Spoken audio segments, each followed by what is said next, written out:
Hello everyone, গতদিন আমরা আমাদের এক স্থির বিন্দু থার্মোমিটারের জন্য যে ফর্মুলাটা আছে সেটার প্রতিপাদন দেখেছিলাম। তো ওই রিলেটেড আজকে আমরা একটা ম্যাথ দেখব।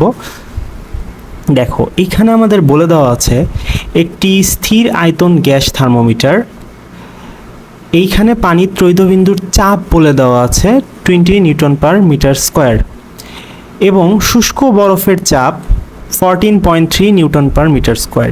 তাহলে আমরা জানি একটা থার্মোমিটারের মধ্যে আমরা উষ্ণতামিতিক পদার্থ ব্যবহার করি এবং সেই উষ্ণতামিতিক পদার্থগুলো যে ধর্মটা প্রকাশ করে সেটাকে বলে থাকি আমরা উষ্ণতামিতিক ধর্ম। এইখানে যদি আমরা চিন্তা করি, এখানে আমাদের উষ্ণতামিতিক ধর্ম হচ্ছে আমাদের চাপ এবং উষ্ণতামিতিক পদার্থ হচ্ছে এই গ্যাস। তাহলে আমরা ফর্মুলা জানি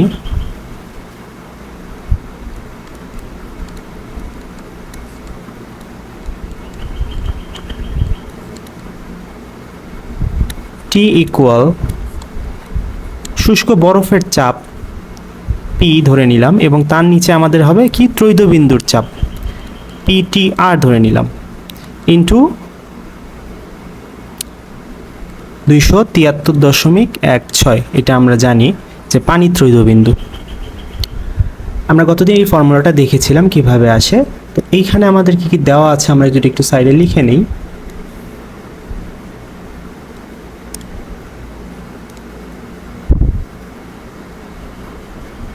বরফের চাপ, শুষ্ক বরফের চাপ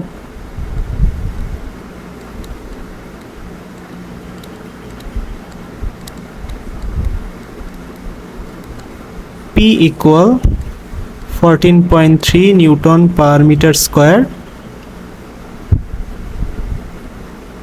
এরপর পানির ত্রৈধবিন্দুর চাপ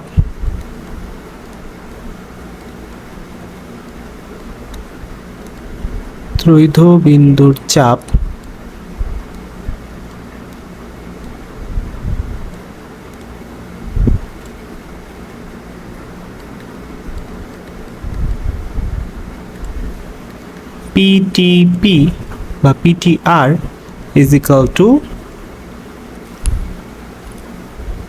20 নিউটন পার মিটার স্কোয়ার।